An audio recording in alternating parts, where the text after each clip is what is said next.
തണൽ തേടി അലഞ്ഞവരുടെയും അവർക്ക് തണലൊരുക്കി നൽകിയവരുടെയും കഥകൾ പറയുന്ന തണൽ പ്രോഗ്രാമിൽ ഇന്ന് നാം പരിചയപ്പെടുന്നത് തിരുവനന്തപുരം ജില്ലയിൽ ശ്രീകാര്യത്തിന് സമീപം കട്ടേലയിൽ പ്രവർത്തനം തുടരുന്ന കാരുണ്യ വിശ്രാന്തി ഭവന്റെ വിശേഷങ്ങളാണ്.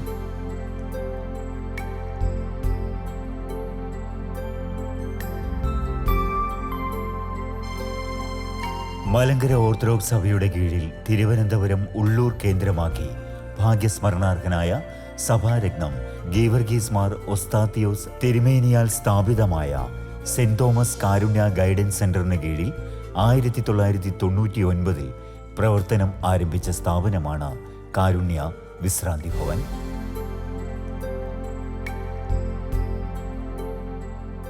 നിരാലംബരും ഒറ്റപ്പെട്ടവരും സംരക്ഷിക്കുവാൻ ആരുമില്ലാത്തവരുമായ സഹോദരങ്ങൾക്കായി മലങ്കര ഓർത്തഡോക്സ് സഭയുടെ ജീവകാരുണ്യ പ്രവർത്തനങ്ങളുടെ ഭാഗമായി തിരുവനന്തപുരം ഉള്ളൂർ കേന്ദ്രമാക്കി പ്രവർത്തിക്കുന്ന സെയിന്റ് തോമസ് ഗൈഡൻസ് സെന്ററിന് കീഴിൽ പ്രവർത്തനം തുടരുന്ന 22ഓളം ജീവകാരുണ്യ പ്രസ്ഥാനങ്ങളിൽ ഒന്നാണ് കാരുണ്യ വിശ്രാന്തി ഭവൻ. മലങ്കര ഓർത്തഡോക്സ് സഭയുടെ അനുഗ്രഹീതമായ ജീവകാരുണ്യ പ്രസ്ഥാനങ്ങളിൽ ഒന്നാണ് കാരുണ്യ വിശ്രാന്തി ഭവൻ. കാരുണ്യ വിശ്രാന്തി ഭവൻ ഉള്ളൂർ കേന്ദ്രമായി പ്രവർത്തിക്കുന്ന സെന്റ് തോമസ് കാരുണ്യ ഗൈഡൻസ് സെന്ററിൻ്റെ 2ാം പതിപ്പാണ്. 1980കളിൽ ശരിക്കും 86-ൽ തിരുവനന്തപുരത്ത് റീജിയണൽ ക്യാൻസർ സെൻ്ററും ശ്രീചിത്ര തിരുനാൾ ആശുപത്രിയും തുടക്കം കുറിക്കുന്ന കാലത്ത് സംസ്ഥാനത്തിൻ്റെ വിവിധ ഇടങ്ങളിൽ നിന്ന് ചികിത്സ നേടി തിരുവനന്തപുരത്ത് എത്തുന്ന രോഗികൾക്ക് അവരുടെ കൂട്ടിരിപ്പുകാർക്കും താമസിക്കുവാൻ ഇടമോ ഭക്ഷണമോ മരുന്നിനുള്ള മാർഗമോ ഇല്ലാതെ ഇരിക്കുമ്പോൾ ക്യാൻസർ സെൻ്ററിലും ചിത്രായിലും എത്തുന്ന പലരും പാതയോരങ്ങളിലും മരച്ചുവട്ടിലും കിടന്നുറങ്ങുന്ന ഒരു കാലത്ത് അവർക്ക് സുരക്ഷിതമായ താമസത്തിനും ഭക്ഷണത്തിനും അത്യാവശ്യം മരുന്നുകൾക്കുമായി തുടക്കം കുറിച്ച ഒരു സ്ഥാപനമാണ് ഉള്ളൂർ കേന്ദ്രമായി പ്രവർത്തിക്കുന്ന saint Thomas Karunya guidance centre society. അഭിനന്ദനായ ഗീവർഗീസ് മാർ ഒസ്താത്തിയോസ് തിരുമേനിയുടെ അനുഗ്രഹീതമായ നേതൃത്വത്തിലും ദീർഘവീക്ഷണത്തിലും തിരുവനന്തപുരത്ത് TJ അലക്സാണ്ടർ അച്ഛൻ, അതുപോലെ അഭിനന്ദനായ യൂഹാനോൻ മാർ ക്രിസോസ്റ്റമോസ് മെത്രാപ്പോലീത്ത, ഇവരുടെ അനുഗ്രഹീതമായ നേതൃത്വത്തിലും ആ സ്ഥാപനം തുടക്കം കുറിക്കുകയും വളർന്ന് ഇന്ന് നിരവധിയായ ജീവകാരുണ്യ പ്രവർത്തനങ്ങളും പ്രസ്ഥാനങ്ങളുമായി തിരുവനന്തപുരത്ത് 10,000-ങ്ങൾക്ക് അഭയമായി ആശ്രയമായി തീരുന്നു എന്നുള്ളത് ഏറെ സന്തോഷകരമാണ്.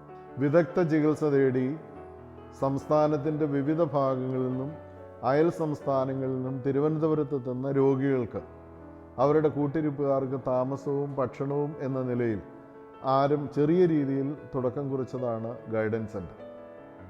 ഗൈഡൻസ് സെൻ്ററിൽ ചികിത്സ തേടി എത്തി ചിലരെങ്കിലും ഉറ്റവരോ പ്രിയപ്പെട്ടവരോ കൊണ്ടുപോകാൻ തയ്യാറാകാതിരിക്കുകയും ആശുപത്രികൾ ഇനി ഒന്നും ചെയ്യാനില്ല എന്ന് പറഞ്ഞ് കൈയൊഴുകുകയും ചെയ്യുമ്പോൾ അവർക്കൊരു പുനരധിവാസം അത്യാവശ്യമായി വന്നു. അവരെ ഏറ്റെടുത്ത് വസിപ്പിക്കുന്നതിന് വേണ്ടി ആരംഭം കുറിച്ച ഒരു സ്ഥാപനമാണ് ഇന്ന് നാം ആയിരിക്കുന്ന കാരുണ്യ വിശ്രാന്തി ഭവൻ. വിശ്രാന്തി ഭവൻ്റെ തുടക്കം 1999-ലാണ്. 99-ൽ അഭിനന്ദനായ ഇന്നത്തെ നിരണം ഭദ്രാസന മെത്രാപ്പോലീത്ത യൂഹാനോൻ മാർ ക്രിസോസ്റ്റമോസ് തിരുമനസിൻ്റെ മഹനീയമാകുന്ന നേതൃത്വത്തിലും അദ്ദേഹത്തിൻ്റെ ചുമതലയിലും ഈ പ്രസ്ഥാനത്തിന് ഇന്ന് കാണുന്ന രൂപത്തിൽ രൂപം പ്രാപിക്കുകയും വളരുകയും അനേകായിരങ്ങൾക്ക് അഭയമായി തീരുകയും ചെയ്തു. കാരുണ്യ ഗൈഡൻസ് സെൻ്ററിൻ്റെ 2ാം ഘട്ടമാണ് കാരുണ്യ വിശ്രാന്തി ഭവൻ. കാരുണ്യ ഗൈഡൻസ് സെൻ്ററിൻ്റെ കീഴിൽ ഏതാണ്ട് 20ഓളം ചെറുതും വലുതുമായ ജീവകാരുണ്യ പ്രവർത്തനങ്ങളും വ്യത്യസ്തമാകുന്ന പ്രസ്ഥാനങ്ങളും പ്രവർത്തിച്ചു വരും. അഗതികൾക്കും മനോനില തെറ്റിയവർക്കും അഭയകേന്ദ്രമായി മാറിയിരിക്കുന്ന കാരുണ്യ വിശ്രാന്തി ഭവൻ പ്രവർത്തനം ആരംഭിച്ചിട്ട് അനുഗ്രഹകരമായ 25 വർഷങ്ങൾ പൂർത്തീകരിക്കുകയാണ്. ക്യാൻസർ രോഗികളുടെ പാലിയേറ്റീവ് കെയർ അല്ലെങ്കിൽ ഒരു ഹോസ്പൈസ് എന്ന നിലയിലാണ് കാരുണ്യ വിശ്രാന്തി ഭവന് തുടക്കം കുറിക്കുന്നത്. ആ കാരുണ്യ വിശ്രാന്തി ഭവൻ ഇന്ന് ഒരു ഓൾഡ് ഏജ് ഹോമായി 100-ലധികം അന്തേവാസികൾ ഓൾഡ് ഏജ് ഹോമിലുണ്ട്. സൈക്കോ സോഷ്യോ റിഹാബിലിറ്റേഷൻ സെൻ്ററാണ്. ഏതാണ്ട് 47 പേര് സൈക്കാട്രി മരുന്ന് കഴിക്കുന്നവരായി ഈ സ്ഥാപനത്തിലുണ്ട്. ഏതാണ്ട് 50ഓളം പേര് ബെഡ്രിഡനായി, പരസഹായം കൂടാതെ ഒന്നും ചെയ്യാൻ കഴിയാത്തവരായി. അവർക്ക് വേണ്ടതെല്ലാം അവരവരായിരിക്കുന്ന ഇടങ്ങളിൽ ഭക്ഷണം വാരി കൊടുക്കുന്നത് ഉൾപ്പെടെയുള്ള എല്ലാ കാര്യങ്ങളും നമ്മൾ ചെയ്തു കൊടുക്കുന്നവരായി ഈ സ്ഥാപനത്തിൽ ഉണ്ട്. ഈ സ്ഥാപനത്തിൻ്റെ നടത്തിപ്പ് എന്ന് പറയുന്നത് നല്ലവരായ ഒരുപാട് വ്യക്തികളുടെ പിന്തുണയും സ്നേഹവും കരുതലും ലഭിക്കുന്നത് കൊണ്ടാണ് നടന്നു പോകുന്നത്. അതിനേക്കാൾ ഉപരിയായ അക്ഷീണം ഇതിനുവേണ്ടി അധ്വാനിക്കുന്ന സമർപ്പിതരായ ഒരു കൂട്ടം പ്രവർത്തകരുണ്ട്. അത് ഭക്ഷണം വെക്കുന്നവരും ഇവിടം വൃത്തിയാക്കുന്നവരും ഇവരെ നഴ്സിംഗ് കെയർ നൽകുന്നവരും ഇവിടെ ആയിരിക്കുന്ന സന്യസ്തരും വൈദികരും, അതുപോലെ ഒരു കൂട്ടത്തിൻ്റെ ആത്മാർത്ഥമായ പ്രവർത്തനമാണ് ഇതിൻ്റെ വിജയം എന്ന് പറയുന്നത്.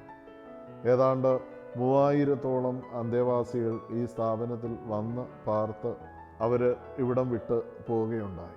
അതിൽ 1000-ലധികം പേരെ ആരും മൃതശരീരം പോലും ഏറ്റെടുക്കാനില്ലാതെ സ്ഥാപനത്തിൻ്റെ നേതൃത്വത്തിൽ പൊതുശ്മശാനത്തിലോ അല്ലെങ്കിൽ ഏതെങ്കിലും ദേവാലയങ്ങളിലോ മറ്റിടങ്ങളിലോ സംസ്കരിക്കപ്പെടുകയും ചെയ്തു.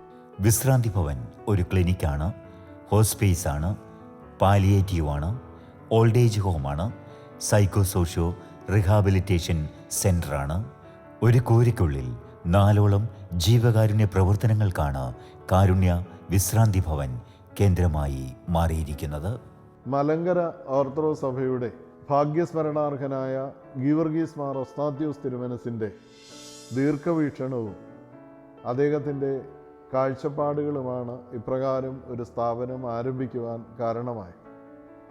അതിന് മുന്നിട്ട് നിന്നത് ഇന്നത്തെ നിരണം ഭദ്രാസന മെത്രാപ്പോലീത്തയായിരിക്കുന്ന യൂഹാനോ മാർ ക്രിസോസ്റ്റമോസ് തിരുമനസും, അതുപോലെ തിരുവനന്തപുരത്ത് അന്ന് ഒരു സർക്കാർ ഉദ്യോഗസ്ഥനും ഇന്ന് വൈദികനുമായിരിക്കുന്ന ഫാദർ TJ അലക്സാണ്ടർ, അദ്ദേഹത്തോടൊപ്പം അല്ലെങ്കിൽ അവരോടൊപ്പം ഒരു കൂട്ടം സമർപ്പിതരായ അനുഗ്രഹീതരായ ഉന്നതമാകുന്ന ഔദ്യോഗിക സ്ഥാനങ്ങളൊക്കെ വഹിച്ചിരുന്ന തിരുവനന്തപുരം കേന്ദ്രമായി പ്രവർത്തിക്കുന്ന ഒരു കൂട്ടമാണ് ഇപ്രകാരം ഒരു പ്രസ്ഥാനത്തിന് വീജാഭാവം ചെയ്തത് എന്ന് സ്നേഹപൂർവ്വം ഓർപ്പിക്കുക.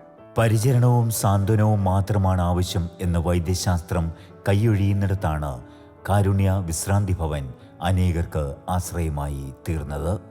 സ്വാന്തന പരിചരണത്തിനായി regional cancer centre, medical college, general ആശുപത്രി, മെൻ്റൽ ഹോസ്പിറ്റൽ എന്നിവിടങ്ങളിൽ നിന്നും ലഭിക്കുന്ന ആൾക്കാരെ പുനരധിവസിപ്പിക്കുന്ന ഇടമായി കാരുണ്യ വിശ്രാന്തി ഭവൻ മാറിയിരിക്കുന്നു. കാരുണ്യ വിശ്രാന്തി ഭവൻ ഒരു ഹോസ്പേസ്, ഒരു പാലിയേറ്റീവ് എന്ന നിലയിലാണ് തുടക്കം കുറിച്ചത്. അത് ഏകദേശം 20ഓളം പേരെ താമസിപ്പിക്കുക എന്നത് മാത്രമായിരുന്നു ഒരു ഉദ്ദേശം. ഇന്ന് പാലിയേറ്റീവ് പേഷ്യൻസായിട്ട് ഏകദേശം 50 പേരോളം അല്ലെങ്കിൽ അതിലധികം ഉണ്ട്. ഓൾഡ് ഏജ് വൃദ്ധരായ പ്രിയപ്പെട്ടവരുപേക്ഷിച്ച ആരും ഏറ്റെടുക്കാനില്ലാത്ത തെരുവിലൂടെ അലഞ്ഞു നടക്കുന്ന അപ്രകാരമുള്ള മാതാപിതാക്കൾ, അവർ ഒരു സമയത്ത് അനാഥരായിരുന്നു. ഈ സ്ഥാപനത്തിലേക്ക് എത്തി അവർ സനാഥരായി വലിയൊരു കുടുംബത്തിലെ അംഗങ്ങളായി 100-ലധികം പേർ ഇപ്പോൾ ഇവിടെ താമസിക്കും. പിന്നീടുള്ളതൊരു സൈക്കോ സോഷ്യോ റിഹാബിലിറ്റേഷൻ സെൻ്ററാണ്. ഈ മാനസികമാകുന്ന ബുദ്ധിമുട്ടുള്ളവരെ അതില്ലാത്തവർ എന്ന് അവകാശപ്പെടുന്നവരോടൊപ്പം ഒന്നിച്ച് താമസിപ്പിക്കുക പ്രയാസമാണ്. ഇവിടെ സൈക്കാട്രി മരുന്ന് കഴിക്കുന്നവരും വിവിധങ്ങളും വ്യത്യസ്തങ്ങളുമായ രോഗങ്ങളും പ്രയാസങ്ങളുമായി അവശരായവരോ മരുന്ന് കഴിക്കുന്നവരോ വേദനപ്പെടുന്നവരോ ആയവർ ഒന്നിച്ച് പാർക്കുന്നു. അതിൽ സൈക്കോ സോഷ്യോ റിഹാബിലിറ്റേഷനിലുള്ളവരെ സൈക്കാട്രി പേഷ്യൻസിനെ മാറ്റി പാർപ്പിക്കേണ്ടത് ആവശ്യമാണ്. അതിനുവേണ്ടി ഒരു സ്ഥലം കണ്ടെത്തി അതിന് നമുക്കൊരു കെട്ടിടം ഉണ്ടാകണം. ഇപ്പോൾ സൈക്കോ സോഷ്യോ റിഹാബിലിറ്റേഷൻ സെൻ്റർ അല്ലെങ്കിൽ ആ സ്ഥാപനത്തിൽ പാർപ്പിക്കേണ്ട സൈക്കാട്രി മരുന്ന് കഴിക്കുന്ന ഏതാണ്ട് 47 പേര് ഇപ്പോൾ ഈ സ്ഥാപനത്തിൽ ഉണ്ട്. അവർക്ക് വേണ്ടി പുതിയ ഒരു കെട്ടിടം അവർക്ക് താമസിക്കാൻ 47 പേർക്കല്ല, ഒരു 200 പേർക്ക് താമസിക്കത്തക്കവണ്ണമുള്ള ഒരു കെട്ടിടം ഉണ്ടാകണം എന്നാഗ്രഹിക്കുകയും പ്രാർത്ഥിക്കുകയും ചെയ്യുന്നു. അതിന് ദൈവം തിരുമനസ്സായാൽ അത് സാധ്യമാകും എന്ന് പ്രതീക്ഷിക്കുക. നിലവിൽ 150-ൽ പരം നിരാലംബർക്കും രോഗികൾക്കും അഭയകേന്ദ്രമായി മാറിയിരിക്കുന്ന കാരുണ്യ വിശ്രാന്തി ഭവൻ മലങ്കര ഓർത്തഡോക്സ് സഭയുടെ തിരുവനന്തപുരം ജില്ലയിലെ പ്രമുഖ ജീവകാരുണ്യ സ്ഥാപനമാണ്. ആശ്രയമറ്റവർക്ക് അഭയവും ക്ഷീണിതരായവർക്ക് പരിചരണവും ഉപേക്ഷിക്കപ്പെട്ടവരുടെ സംരക്ഷണ കേന്ദ്രവുമായി മാറിയ കാരുണ്യ വിശ്രാന്തി ഭവന്റെ ഡയറക്ടറായി very reverend father Thomas John Ramban ശുശ്രൂഷ ചെയ്തു വരുന്നു. കാരുണ്യ വിശ്രാന്തി ഭവൻ എന്നത് കേവലം ഒരു കെട്ടിടമാണെങ്കിലും വ്യത്യസ്തങ്ങളായ പ്രധാനമായിട്ട് 4 കാര്യങ്ങൾ ഇതിൽ നടക്കുന്നുണ്ട്. ഇത് ഒരു ഹോസ്പേസാണ്, ഒരു പാലിയേറ്റീവ് കെയർ ആണ്, ഇതൊരു ഓൾഡ് ഏജ് ഹോമാണ്, ഇതൊരു സൈക്കോ സോഷ്യോ റിഹാബിലിറ്റേഷൻ സെൻ്ററാണ്. 100-ലധികം അന്തേവാസികൾ ഇതിൽ പാർക്കുന്നുണ്ട്. ഇവരെ സംരക്ഷിക്കുന്നതും ഇവരെ പരിപാലിക്കുന്നവരും ഇവർക്ക് വേണ്ടി ഭക്ഷണമൊരുക്കുന്നവരും അങ്ങനെ ഒരു കൂട്ടം സമർപ്പിതരായ ഏതാണ്ട് 22ഓളം സമർപ്പിതരായ സേവന സന്നദ്ധരായ വ്യക്തിത്വങ്ങൾ ഇവിടെയുണ്ട്. അതിൽ വൈദികരും സന്യസ്തരും സിസ്റ്റേഴ്സും ഡോക്ടേഴ്സും നഴ്സസും ഭക്ഷണം പാകം ചെയ്യുന്നവരുമൊക്കെയായി ഒരു കൂട്ടം. അവരുടെ ആത്മാർത്ഥതയാണ്, അവരുടെ സ്നേഹവായ്പാണ് ഇതിന് ഏറ്റവും പ്രധാനമായ മൂലധനം. കാരുണ്യ ഗൈഡൻസ് സെൻ്ററിൻ്റെ 2ാം ഘട്ടമാണ് കാരുണ്യ വിശ്രാന്തി ഭവൻ എന്ന് ഞാൻ ഓർമ്മിപ്പിച്ചു. കാരുണ്യ ഗൈഡൻസ് സെൻ്ററിൻ്റെ കീഴിൽ നിരവധിയായ ജീവകാരുണ്യ പ്രവർത്തനങ്ങളുണ്ട്. അതിൽ 2ാമത്തേതാണ് ഈ സ്ഥാപനം. കാരുണ്യ സ്നേഹഭോജനം എന്ന പേരിൽ ആശുപത്രിയിൽ രോഗികൾക്ക് ഭക്ഷണം വിതരണം ചെയ്യുന്ന ഒരു ബൃഹത് പദ്ധതിയുണ്ട്. എല്ലാ ദിവസവും 500-ലധികം പേർക്ക് ആശുപത്രിയിൽ ഭക്ഷണം എത്തിക്കും. കാരുണ്യ ഹോം കെയർ എന്ന പേരിൽ രോഗികളായി പരസഹായം ആവശ്യമുള്ളവരായി വീടുകളിൽ കഴിയുന്നവരെ അവരുടെ വീടുകളിൽ തേടിയെത്തി അവർക്ക് അത്യാവശ്യം വേണ്ട പരിചരണം എത്തിച്ചു കൊടുക്കുന്ന നഴ്സസും ഡോക്ടേഴ്സും വൈദികരും ചേരുന്ന ഒരു ടീം ആഴ്ചയിൽ ഒരു ദിവസം ഈ വീടുകൾ സന്ദർശിക്കും. HIV എയ്ഡ്സ് ബാധിതർക്ക് വേണ്ടി അല്ലെങ്കിൽ അവരുടെ കുഞ്ഞുങ്ങൾക്ക് ഒരു ന്യൂട്രീഷൻ ഫുഡും കുഞ്ഞുങ്ങളുടെ പഠനവും ഒക്കെ ക്രമീകരിക്കുന്ന അനുഗ്രഹീതമായ ഒരു പദ്ധതി ഇതിൻ്റെ പിന്നിൽ പ്രവർത്തിക്കുന്നുണ്ട്. RCCയിൽ ചികിത്സയ്ക്കെത്തുന്ന 14 വയസ്സിൽ താഴെയുള്ള കുഞ്ഞുങ്ങൾക്ക് വേണ്ടി കിഡ്സ് കെയർ എന്ന പേരിൽ അവർക്ക് വേണ്ട ന്യൂട്രീഷനും അവർക്ക് വേണ്ട താമസവും അവരുടേതായ സൗകര്യങ്ങളുമൊക്കെ ഒരുക്കുന്ന അനുഗ്രഹീതമായ ഒരു പദ്ധതിയും പ്രവർത്തിക്കും. വിവിധ ഇടവകകളും മലങ്കര ഓർത്തഡോക്സ് സഭയുടെ വിവിധ ഇടവകകളും അതുപോലെ സന്നദ്ധ സംഘടനകളും വ്യക്തികളും ഒക്കെ ചേർന്ന് ഇവർക്ക് ചികിത്സയ്ക്ക് ആവശ്യമായ സാമ്പത്തിക സഹായം എത്തിച്ചു കൊടുക്കുന്ന ക്യാൻസർ കെയർ എന്ന പേരിൽ ഒരു പദ്ധതിയും രൂപം കൊടുത്ത് മുമ്പോട്ട് പോകുന്നുണ്ട്. ഈ കാരുണ്യ ഗൈഡൻസ് സെൻ്ററും കാരുണ്യ വിശ്രാന്തി ഭവനും ആരംഭിക്കുന്നതിന് മുമ്പ് ഇവിടെ ഈ ലേബലിൽ തന്നെ ഉണ്ടായിരുന്ന 2 പ്രസ്ഥാനങ്ങളാണ് സിക്കൈഡ് ഫൗണ്ടേഷനും മാരേജ് അസിസ്റ്റൻസ് ഫൗണ്ടേഷൻ. അത് 1960-കളിൽ ആരംഭം കുറിച്ചതാണ്. സിക്കൈഡ് ഫൗണ്ടേഷനിലൂടെ 10,000-കണക്കിന് ആൾക്കാർക്ക് മരുന്നിനുള്ള സഹായധനം നൽകുവാൻ അവർക്ക് ചികിത്സയ്ക്ക് വേണ്ട കാര്യങ്ങൾ ക്രമീകരിക്കുവാനായിട്ട് സാധിച്ചു. ഏതാണ്ട് 2800-ലധികം പെൺകുട്ടികളുടെ വിവാഹത്തിന് സഹായമായി തീരുവാനും മാരേജ് അസിസ്റ്റൻസ് ഫൗണ്ടേഷന് നാളിതുവരെ സാധിച്ചിട്ടുണ്ട്. 1995 മുതൽ cent Thomas Karunya guidance centre കേന്ദ്രമാക്കി ആത്മീയ ശുശ്രൂഷകൾ തുടരുന്ന വന്യ തോമസ് ജോൺ റമ്പാച്ചൻ്റെ നിസ്വാർത്ഥമായ പ്രവർത്തനങ്ങൾ ഈ സ്ഥാപനത്തിൻ്റെ വിജയകരമായ നടത്തിപ്പിന് പിൻബലമാകുന്നു. 25 കൊല്ലമായിട്ട് യാതൊരു കുറവുമില്ലാതെ പരിപൂർണമായിട്ട് സൗജന്യമായിട്ട് ആവശ്യമുള്ളവർക്ക് കെയർ സംരക്ഷണം കൊടുക്കുന്ന ഒരു സ്ഥാപനമാണിത്. ഏത് തരത്തിലുള്ള സംരക്ഷണമാണെന്ന് പറഞ്ഞാൽ ശാരീരികമായ സംരക്ഷണം, ആത്മീയമായ സംരക്ഷണം, മാനസികമായ സംരക്ഷണം. ഈ ജീവിതത്തിൽ ഇത് മൂന്നും ഉണ്ടെങ്കിൽ സംതൃപ്തരാകാം. നമുക്ക് അതിനപ്പുറം ഈ ലോകത്തിലൊന്നും വേണ്ട. അതാണ് ഇവിടെ കൊടുക്കുന്ന സേവനം. ആർക്കൊക്കെയാണിത് ഇവിടെ കിട്ടിക്കൊണ്ടിരിക്കുന്നത്? ഈ സ്ഥാപനത്തിൽ ഒരേ കൂരയ്ക്കുള്ളിൽ 4 സേവനങ്ങളാണ് ഇവിടെ നടക്കുന്നത്. ഒന്ന്, ഇതൊരു ഹോസ്പീസ് ആണ്. ഹോസ്പീസ് എന്ന് പറഞ്ഞാൽ ഹോസ്പിറ്റലല്ല, ഹോമുമല്ല. ഇത് രണ്ടിടത്തെയും സൗകര്യങ്ങൾ ഇതിനിടയിൽ ഒരു സ്ഥലത്ത് കൊടുക്കുന്നതാണ് ഹോസ്പീസ്. ഇനിയും അധികകാലം ഇവിടെ ഈ ഭൂമിയിൽ ഉണ്ടാവില്ല എന്ന് വിദഗ്ധ ഡോക്ടർമാർ വിധി എഴുതിയവർക്കാണ് ഇവിടെ മുൻഗണന. അങ്ങനെയുള്ളവരെ ഞാൻ മുമ്പിൽ പറഞ്ഞ ആ 3 സേവനങ്ങളും ഒന്നിച്ചു കൊടുത്താൽ അതിനപ്പുറം അവർക്ക് ഈ ലോകത്തിൽ വേറൊന്നും വേണ്ട. അതിനുവേണ്ടി അങ്ങേയറ്റം ശ്രമിക്കുന്നവരാണ് ഞങ്ങൾ. ഹോസ്പീസ് കഴിഞ്ഞാൽ പാലിയേറ്റീവ് കെയർ ഞങ്ങളിവിടെ കൊടുക്കുന്നുണ്ട്. പാലിയേറ്റീവ് കെയർ പരക്കെ അറിയാവുന്ന സംഗതിയാണ്. ഹോസ്പിറ്റലിലെ ചികിത്സ കഴിഞ്ഞു, അവിടുന്ന് വീട്ടിൽ പോയാൽ അത് തുടരാൻ ഒരു പക്ഷേ ബുദ്ധിമുട്ടാവും, അല്ലെങ്കിൽ അതിന് വേണ്ട ആൾക്കാർ നോക്കാനുണ്ടാവില്ല. അങ്ങനെയുള്ളവർക്ക് ആ കുറവ് നികത്താൻ വേണ്ടിയുള്ള ഒരു സ്ഥലമാണ് ഇത്. ഇതാണ് രണ്ടാമത്തെ സേവനം. മൂന്നാമത്തെ സേവനം, ഇതൊരു പാലിയേറ്റീവ് കെയറിന് അപ്പുറത്ത്, അതായത് it is a centre for സൈക്കോസോഷ്യോ റീഹാബിലിറ്റേഷൻ. മെൻ്റലായിട്ട് അല്പമെങ്കിലും ബുദ്ധിമുട്ട് അനുഭവിക്കുന്നവർ, വീട്ടിലെ ശുശ്രൂഷയിൽ കഴിയാൻ സാഹചര്യങ്ങൾ അനുവദിക്കപ്പെടാത്ത ആൾക്കാർക്ക് ഇവിടെ ഞങ്ങളുടെ സേവനം കൊടുക്കുന്നുണ്ട്. അവർക്ക് വേണ്ടി ഒരു പ്രത്യേക സെൻറ്റർ ഈ റോഡിന് അപ്പുറത്ത് 72 സെൻറ്റ് സ്ഥലത്ത് ഒരു പ്രത്യേക സ്ഥാപനം ഉണ്ടാക്കാൻ വേണ്ടി ഞങ്ങളിപ്പോൾ ശ്രമിച്ചുകൊണ്ടിരിക്കുന്ന ഒരു സ്റ്റേജും കൂടെയാണ്, ഒരു ഘട്ടം കൂടെയാണ്. ഇവിടെ കിട്ടുന്ന 4ാമത്തെ സേവനം എന്ന് പറയുന്നത് it's a home for homeless. വീടില്ലാത്തവർക്ക് വീടിൻ്റെ അന്തരീക്ഷം ഉണ്ടാക്കി കൊടുക്കുക.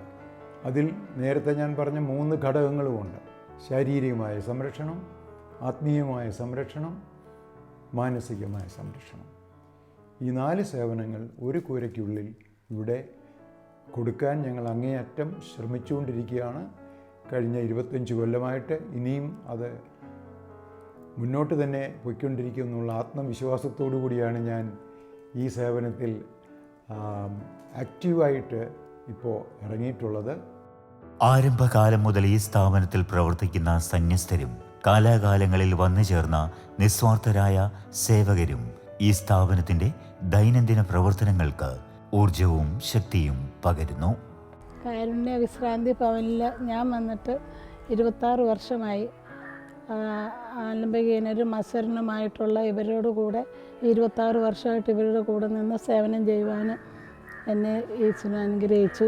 അതിനാൽ ഞാൻ ഇവരുടെ ഓരോ ബുദ്ധിമുട്ടിലും പ്രയാസങ്ങളിലും അവരുടെ കൂടെ നിൽക്കുവാനും അവരുടെ കൂടെ സഹകരിച്ച് പോകാനും എന്നെ ദൈവം അനുഗ്രഹിച്ചു. അതിന് ഞാൻ ആദ്യം ദൈവത്തോട് നന്ദി പറയുന്നു. തുടർന്നും ഇവരുടെ കൂടെ പോകാൻ ഞാൻ ഈ ഒരു ജോലി ചെയ്യുന്നതിൽ എനിക്ക് വളരെ സംതൃപ്തിയാണ്. സംതൃപ്തിയിലുമാണ് ഞാൻ ഈ ജോലി ചെയ്യുന്നത്. വളരെ സന്തോഷമുള്ളൂ എനിക്ക് ഇവരുടെ കൂടെ പ്രവർത്തിക്കുവാൻ.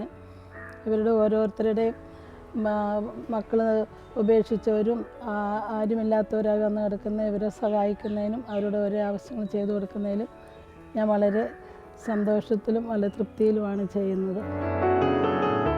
തിരുവനന്തപുരം ഉള്ളൂർ കേന്ദ്രമാക്കി മലങ്കര ഓർത്തഡോക്സ് സഭയുടെ നേതൃത്വത്തിൽ പ്രവർത്തനം തുടരുന്ന സെയിൻറ് തോമസ് കാരുണ്യ ഗൈഡൻസ് സെൻ്ററിന് കീഴിലുള്ള നിരവധി ജീവകാരുണ്യ പ്രവർത്തനങ്ങളുടെ മുഖ്യ കേന്ദ്രമാണ് കാരുണ്യ വിശ്രാന്തി ഭവൻ.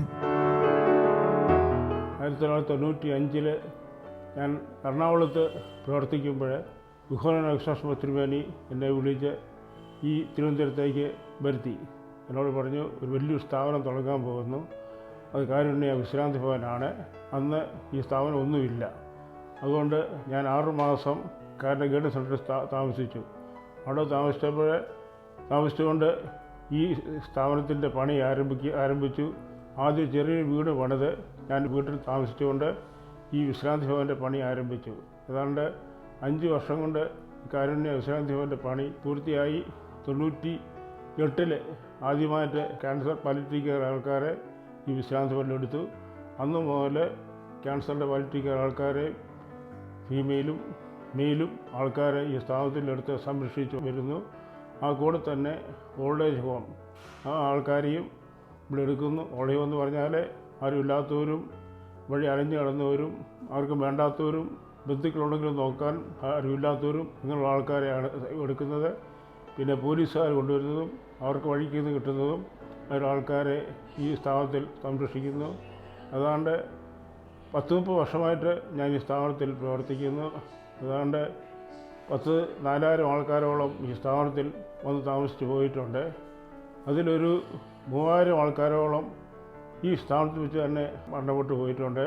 അവർ ഈ സ്ഥാപനത്തിൻ്റെ ഉത്തരവാദിത്തത്തിൽ ഗവൺമെൻറ് പൊതുസ്ഥലമായ തൈക്കാട് ശാന്തി കവാടത്തിൽ അതിൻ്റെ സംസ്കാര കർമ്മം ഈ സ്ഥാപനത്തിൻ്റെ ഉത്തരവാദിത്തത്തിൽ നടത്തിക്കൊണ്ടിരിക്കുന്നു.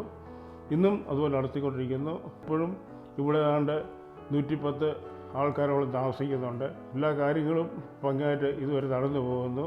പലവിധ രോഗങ്ങൾ പിടിപെട്ട് ചികിത്സ കൊണ്ട് ഭേദമാകാത്തവർ, അസഹനീയമായ വേദനയുള്ളവർ, ചികിത്സിപ്പിക്കുവാൻ ആളില്ലാത്തവർ, ചികിത്സാശേഷം മടങ്ങിപ്പോകുവാൻ ഇടമില്ലാത്തവർ എന്നിവരുടെ ഇടമാണ് കാരുണ്യ വിശ്രാന്തി ഭവൻ.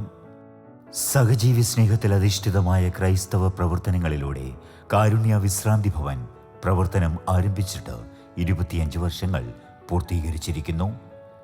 ഈ സ്ഥാപനത്തിൽ താമസിക്കുന്ന മിക്കവാറും എല്ലാവരും തന്നെ മക്കളുള്ളവരോ ഭർത്താവുള്ളവരോ ഭാര്യയുള്ളവരോ അല്ലെങ്കിൽ പ്രിയപ്പെട്ടവരുള്ളവരോ ആണ്. പക്ഷേ ആരോഗ്യം ക്ഷയിക്കുമ്പോൾ, ബലം കുറയുമ്പോൾ മക്കൾക്കോ പ്രിയപ്പെട്ടവർക്കോ ഒരു ഭാരമായി തോന്നി ഉപേക്ഷിക്കപ്പെട്ടവരാണ്. അവരെ ആശുപത്രികളിലോ വഴിയോരങ്ങളിലോ ക്ഷേത്രങ്ങളിലോ പള്ളികളിലോ ഉപേക്ഷിക്കപ്പെട്ടവരാണ്. ആശുപത്രിയിൽ എത്തപ്പെട്ട് തിരികെ കൊണ്ടുപോകാൻ ആരുമില്ലാതെ കഴിയുന്നവരാണ്. അവരെയാണ് ഈ സ്ഥാപനം ഏറ്റെടുത്തിരിക്കുന്നത്. പ്രിയമുള്ളവരെ, ഒരാൾ പോലും തെരുവിലലയുവാൻ, വേദനപ്പെടുവാൻ, എൻ്റെ മക്കൾ എന്നെ ഉപേക്ഷിച്ചു എന്ന് പറയാൻ ഇടയാകാത്ത ഒരു കാലം ഉണ്ടാകണം എന്ന് ആഗ്രഹിക്കുക. ഇക്കഴിഞ്ഞ കാലങ്ങളിൽ എൻ്റെ കൂടെ ഈ സ്ഥാപനത്തിൽ പാർത്ത, ഈ ലോകം വിട്ടു കടന്നുപോയ അമ്മച്ചിക്ക് 4 മക്കളുണ്ട്. 2 പേരിൽ 2 ആൺകുട്ടികളിൽ ഒരാൾ സെൻട്രൽ ഗവൺമെൻറ് സർവീസിലും ഒരാൾ കേരള ഗവൺമെൻറ് സർവീസിലും തിരുവനന്തപുരത്ത് ജോലി ചെയ്യുന്നു. 2 പെൺകുട്ടികൾ കുടുംബസമേതം ഷാർജയിൽ മിനിസ്ട്രിയിൽ നഴ്സസായിട്ട് ജോലി ചെയ്യും. ആ അമ്മയെ മ്യൂസിയത്തിൻ്റെ മുന്നിൽ നിന്ന് ഫുട്പാത്തിൽ കിടക്കുന്ന ഇടത്ത് നിന്ന് പോലീസുകാർ കണ്ടെത്തി ഈ സ്ഥാപനത്തിൽ കൊണ്ടാക്കിയതാണ്. 4 മക്കളും വളരെ സന്തോഷമായിട്ട് അവരുടെ കുടുംബജീവിതം നയിക്കുന്നു. അമ്മ അവർക്കൊരധികപ്പറ്റായപ്പോഴാണ് ഉപേക്ഷിക്കപ്പെടുന്നത്. അമ്മയുടെ ഭാഷയിൽ തന്നെ പറഞ്ഞാൽ, അച്ഛനറിയാമോ, എൻ്റെ ഇളയ മകൾ എൻ്റെ വയറ്റിലുണ്ടെന്ന് ഞാൻ അറിയുന്നതിന് മുമ്പ് അവരുടെ അച്ഛൻ മരണപ്പെട്ടതാണ്. പിന്നീട് ഒരുപാട് കഷ്ടപ്പെട്ടാണ് ഞാൻ ഈ മക്കളെ വളർത്തിയത്. അവരെന്നോട് ഇങ്ങനെ ചെയ്യും എന്ന് ഞാൻ ഒരിക്കലും കരുതിയില്ല. എനിക്ക് ആരോഗ്യമുള്ള കാലത്ത് ഓരോ മക്കളും എന്നെ നിർബന്ധിക്കുമായിരുന്നു, അമ്മയ്ക്ക് കുറച്ച് ദിവസം എൻ്റെ കൂടെ നിന്നുകൂടെ, അമ്മയ്ക്ക് കുറച്ച് ദിവസം എൻ്റെ കൂടെ നിന്നുകൂടെ എന്ന്. എൻ്റെ ആരോഗ്യം ക്ഷയിച്ചപ്പോൾ, അവരുടെ ജോലി ചെയ്യാനും അവരുടെ കുഞ്ഞുങ്ങളെ വളർത്താനുമുള്ള ആരോഗ്യം എനിക്കില്ല എന്ന് തോന്നിയപ്പോൾ, അവരുടെ സ്റ്റാറ്റസിന് ഞാനൊരു പോരായ്മയായി തോന്നിയപ്പോൾ, അവർ തിരികെ ചോദിക്കാൻ തുടങ്ങി, ഫാദറെ, അമ്മയ്ക്ക് കുറച്ച് ദിവസം അവൻ്റെ കൂടെ പോയി നിന്നുകൂടെ, അമ്മയ്ക്ക് കുറച്ച് ദിവസം അവിടെ കൂടെ പോയി നിന്നുകൂടെ. അങ്ങനെ ഗത്യന്തരമില്ലാതെ വീട് വിട്ടിറങ്ങിയാണ് ഞാൻ വഴിവെക്കൽ കിടന്നത്, പോലീസുകാരുടെ കണ്ണിൽപ്പെട്ടത് എന്ന അമ്മ പറയുകയുണ്ടായി. ആ അമ്മയുടെ വാക്കാണ് ഓരോ മക്കളോടും എനിക്ക് പറയാനുള്ളത്. എൻ്റെ കുഞ്ഞുങ്ങൾ എന്നോട് ഇങ്ങനെ ചെയ്യുമെന്ന് ഞാൻ ഒരിക്കലും കരുതിയില്ല. പ്രിയമുള്ളവരെ, ഞാനും നിങ്ങളും നാളെ എന്താകും എന്നൊരു നിശ്ചയവുമില്ല. ഇന്ന് നാം ചെയ്യുന്നതിൻ്റെ ഫലമാണ് നാളെ നാം അനുഭവിക്കുക. ഇന്ന് നമ്മെ ജനിപ്പിച്ച് നമ്മെ വളർത്തി നാം ഇന്ന് കാണുന്ന തണ്ടും തടിയും ആരോഗ്യവുമുള്ളവരായി തീർന്നുവെങ്കിൽ അതിൻ്റെ പിന്നിൽ അധ്വാനിച്ച, വേദനപ്പെട്ട, സങ്കടപ്പെട്ട, നമുക്ക് വേണ്ടി കരഞ്ഞ അമ്മയുണ്ട്, അച്ഛനുണ്ട്. അവരെ വഴിയിലാക്കരുത്, അവരെ ഉപേക്ഷിക്കരുത്. അവരെ ചേർത്ത് പിടിക്കുവാൻ, അവർക്ക് ആശ്വാസം പകരുവാൻ നമുക്ക് കഴിയണം. അതിനേവർക്കും കഴിയട്ടെ എന്ന് പ്രാർത്ഥിക്കുക. നൂറുകണക്കിന് നിരാലംബർക്കും ആശ്രയമറ്റവർക്കും രോഗികൾക്കും അഭയകേന്ദ്രമായി മാറിയ തിരുവനന്തപുരം ജില്ലയിൽ ശ്രീകാര്യം കട്ടേലയിൽ പ്രവർത്തിച്ചു വരുന്ന കാരുണ്യ വിശ്രാന്തി ഭവന്റെ വിശേഷങ്ങൾ പങ്കുവച്ചുകൊണ്ട് തണലിൻ്റെ ഇന്നത്തെ അധ്യായം ഇവിടെ പൂർണ്ണമാവുന്നു.